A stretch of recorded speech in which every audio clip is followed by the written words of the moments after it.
अस्सलामुअलैकुम वरहमतुल्लाहि वबरकातुहू।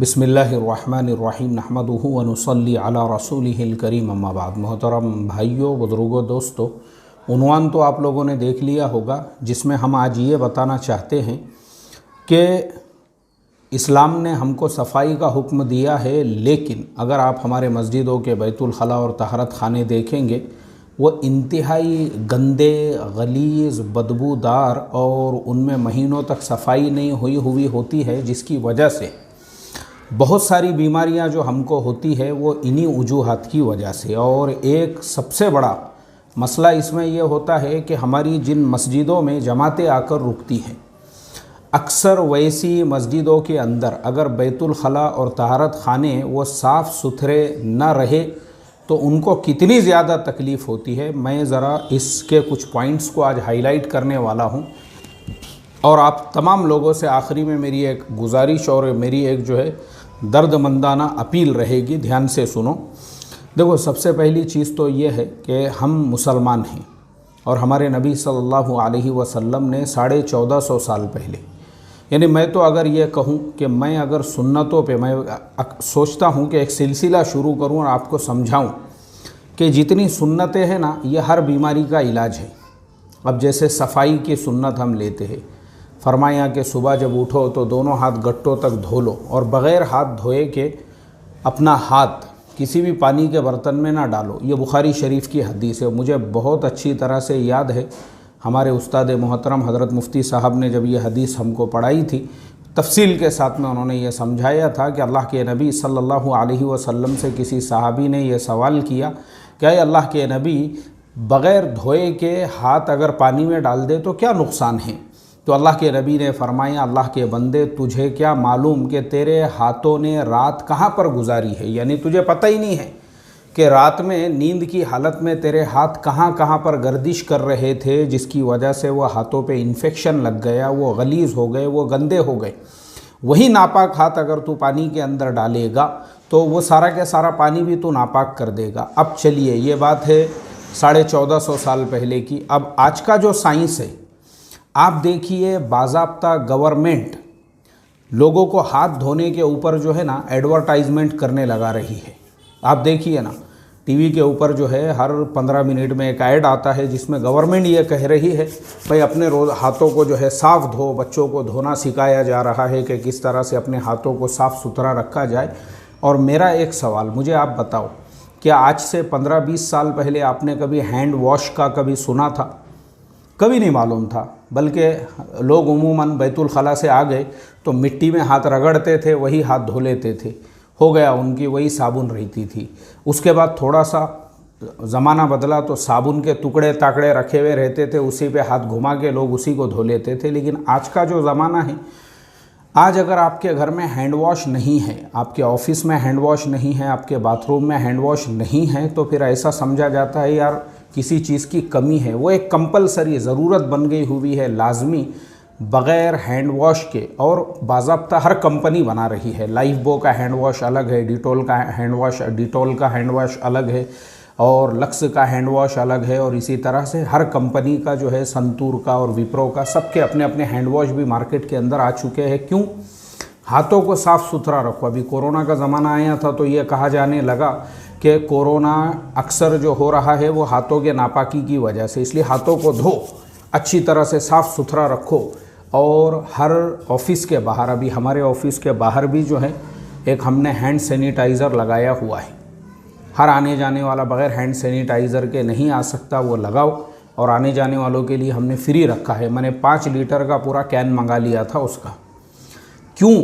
सिर्फ हाथों को धोने के लिए, हाथों को साफ़ सुथरा रखने के लिए। जबकि यही तालीम हमारे नबी सल्लल्लाहु अलैहि वसल्लम 1450 साल पहले हमको देकर गए। खाना खाने से पहले हाथ धो, नींद में से उठने के बाद हाथ धो, वज़ू करने से पहले सबसे पहले हाथों का धोना, दोनों हाथ गट्टों तक धोना, गट्टे इसे कहते हैं, अच्छी तरह से रगड़ के, ये सुन्नत है।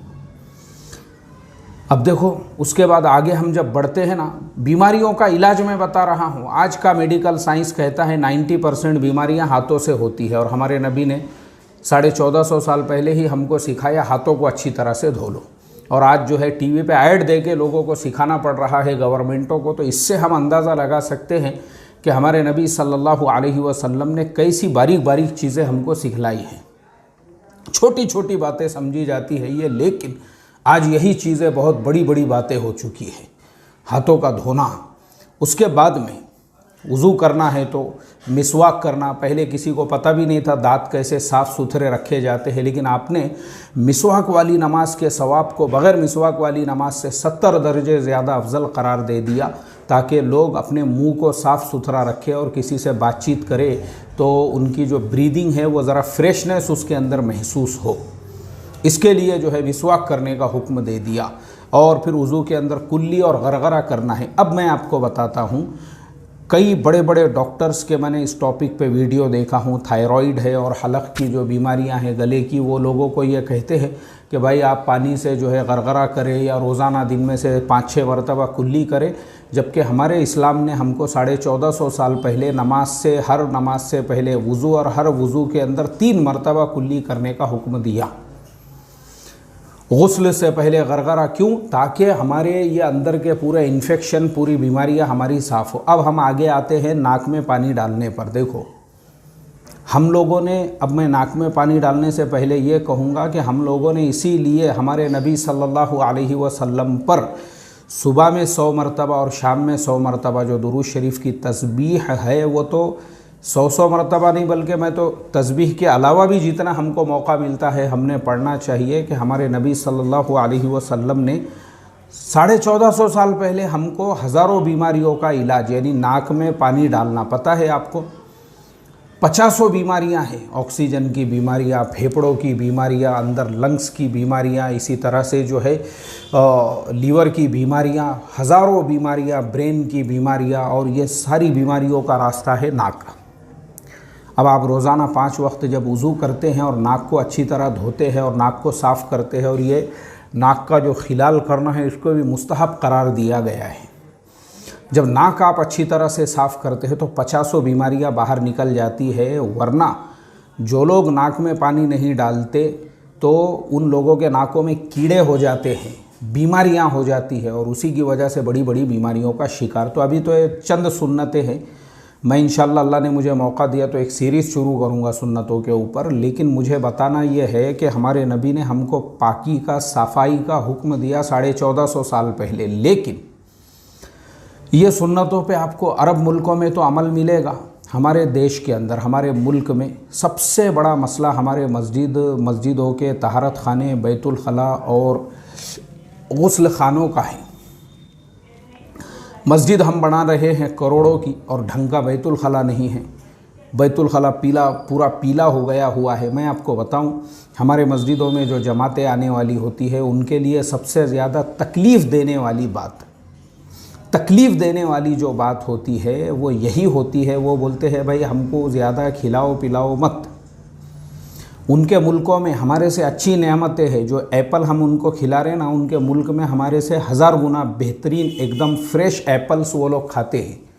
जो हम उनको फ्रूट खिला रहे हैं, जो हम उनकी जो है जिसको हम इकराम समझ रहे हैं, उनका तकाज़ा ये है कि इकराम कम करो, कोई मसला नहीं है, ज़्यादा इकराम के हम मोहताज नहीं हैं। लेकिन पानी पीने के लिए जो है, जो बॉटल का पानी होता है, एक तो वो रहे, वो नहीं है कि अपने पास में जो है मटका है बाबा आदम के ज़माने का और उसको 5 रुपये का चंबू लगा हुआ है, पूरा गांव उसी से पी रहा है और उसी से जमात को भी पिला रहे हैं। ये मैं समझता हूँ उनको तकलीफ़ पहुँचाना है। फ्रूट कम खिलाओ, लेकिन जब तक हमारे मस्जिद में जमात है उनको पानी के जो बॉटल्स आते हैं, पानी उनको बॉटल का ही पिलाया जाए। और इसी तरह से जो बैतुल खला है हमारे, जो मैं बता रहा था, बैतुल खला में इतनी गंदगी, गिलाज़त, पीला हो गया हुआ, बदबू मार रहा है। गलत बात है ये, मतलब ये इतनी गंदगी वाली बात है, अभी मैं बोल भी नहीं सकता आपको, इसलिए कि हमने देखा हुआ है अरब मुल्कों के अंदर भी। अगर आप देखोगे, मेरे वीडियो है, आप देखो, अभी मैं यूएई गया था, मैंने रासल खैमा की जामा मस्जिद का और दूसरी मस्जिदों के अंदर सब जाके बैतुल खला के भी वीडियो बना के डाले हुए। मैं आपको गारंटीड बोलता हूँ, हमारे किचन जिसमें हम खाना बनाते हैं वो इतने साफ़ सुथरे नहीं हैं जितने वहाँ मस्जिदों के बैतुल खला है, जहाँ लोग ज़रूरत से फारिग होते हैं।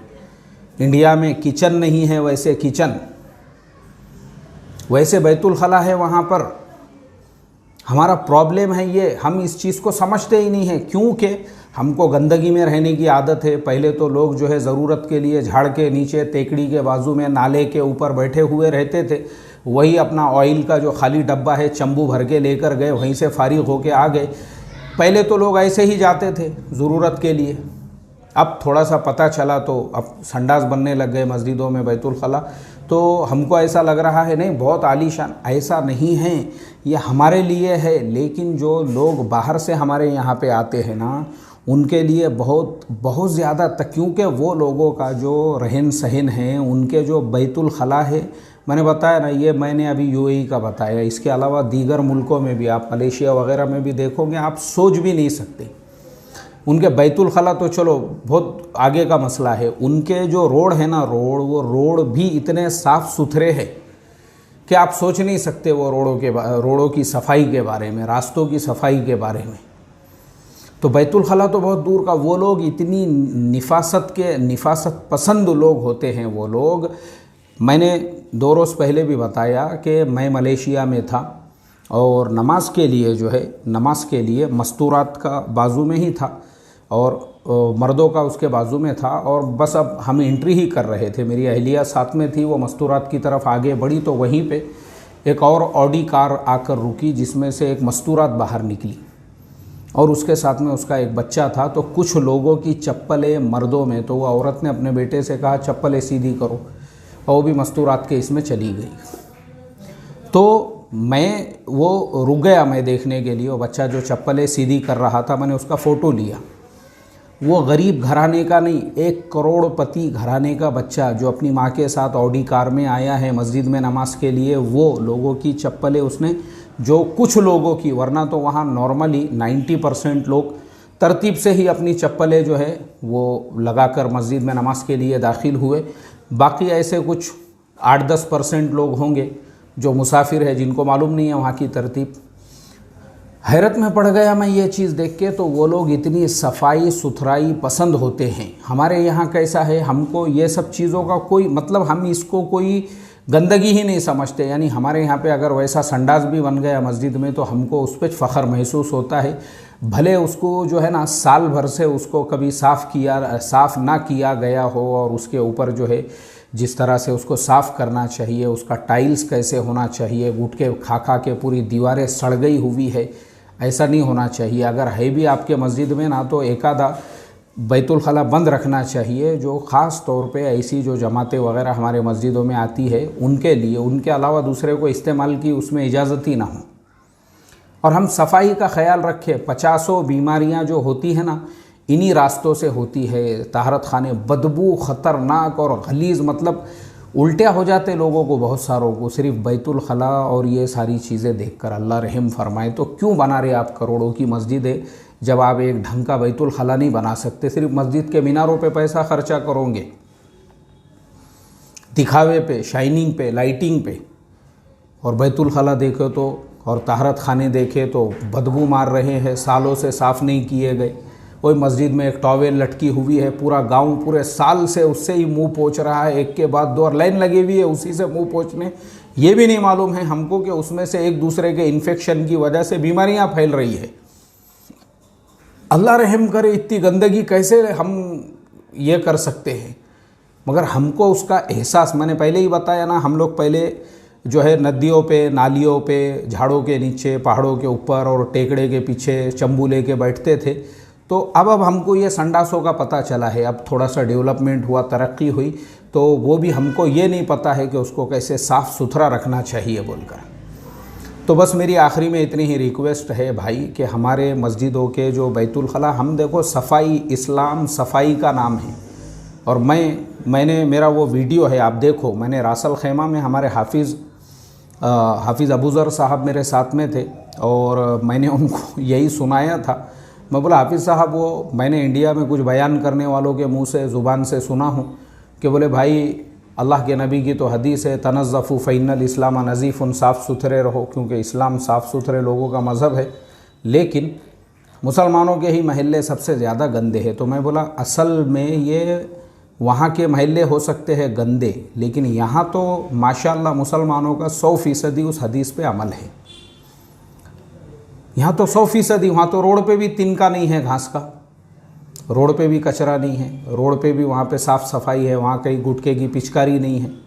यहाँ आदत पड़ी हुई है, क्योंकि लोग पहले जो है नालियों पे से, पहाड़ों पे से, टेकड़ियों पे से, झाड़ के पीछे से चंबू लेके, तो अब इनको जो है नया नया लग रहा है कि भाई बैतुल खला वगैरह ऐसे होते हैं, लेकिन उसको ढंग से रखने का सलीका और तरीक़ा पता नहीं है।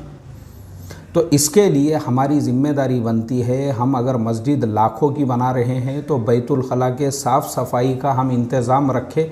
50 बीमारियाँ उसी रास्ते से होती है। और दूसरी अफसोस की बात यह है कि एक बहुत बड़ी तादाद जो मस्जिद में सिर्फ ज़रूरत से फ़ारिग होने के लिए आती है, ये भी अफसोस की बात है। तो मस्जिद वालों ने जो है ना उसके लिए वो लगाना चाहिए, 5 रुपये जो है बैतुल खला के लिए और 1 रुपया तहरत वालों के लिए, इस्तिंजा वालों के लिए बिल्कुल लगाना चाहिए, क्योंकि ये पैसे वसूल करेंगे तो मस्जिद की साफ़ सफाई का आपका इंतज़ाम होगा। अगर आपको ऐसा लगता है कि भाई लोग जो है फारिग होने को तो आ रहे हैं, नमाज को कोई नहीं आ रहा है, तो फिर बिल्कुल ऐसा करना चाहिए ताकि सफाई का इंतज़ाम हो। लेकिन मस्जिदों के बैतुल खला वगैरह साफ़ सुथरे रहना चाहिए। अल्लाह ताला हम तमाम को इन सारी हदीसों पे अमल करने वाला बनाए, ताकि हमारी मस्जिदें साफ़ सुथरी रहे, मस्जिदों के बैतुल खला साफ़ सुथरे रहे, और आने वाले मेहमानों को भले हम कम खिलाए, लेकिन वही पैसा जो है बैतुल खला वगैरह की साफ़ सफाई पे ख़र्चा करे, तो मैं समझता हूँ वो ज़्यादा बेहतर है और उनको सुकून पहुँचाने वाला है। अल्लाह अमल की तौफ़ीक़ अता फ़रमाए। अस्सलामु अलैकुम व रहमतुल्लाहि व बरकातुहू।